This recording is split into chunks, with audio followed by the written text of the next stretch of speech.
Have you ever paused for a moment and just looked around, taking in all the sights and the smells and the sounds, and wondered to yourself, how can this all be? Can it really all go back to a garden, some fruit and a tree? Well, the Bible says on day one, God said, let there be light.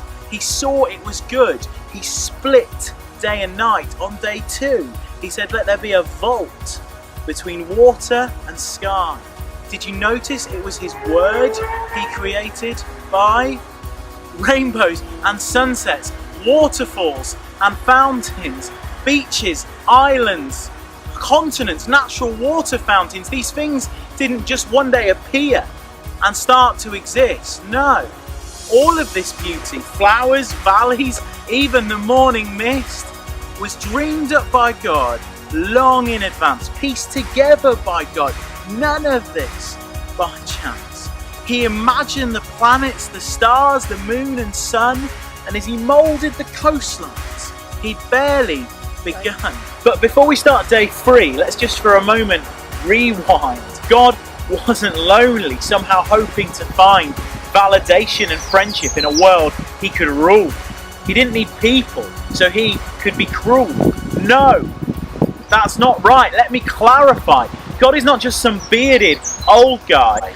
God has existed forever, but never alone. God is Father, Spirit, Son, who's only ever known perfect, other-person-centered friendship and love. Like the best marriage you can imagine, the Trinity above have no relational needs. They're completely content.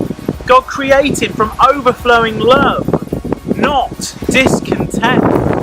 Anyway, let's get back to creation. See, there is so much more truth. On day three, God filled the earth with plants and vegetables and fruits. On day four, God told the sun and moon to govern day and night. Day five, the world teemed with fish and birds and animals, but that wasn't the height of God's plan. No, see, that came on day six. The crown of creation, the very best bit, was when God said, let us make man in our image, our likeness, and mankind began.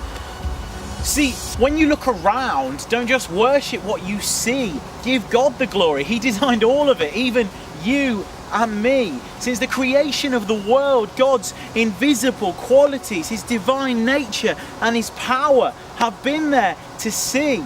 They have been clearly seen, understood from what has been made. His creation reveals who he is, like a hole reveals a spade. So when you pause for a moment and you just look around and you take in the sights and the smells and the sounds of the world teeming with life, and you marvel, don't stop there. Lift your praises to the God whose image it bears.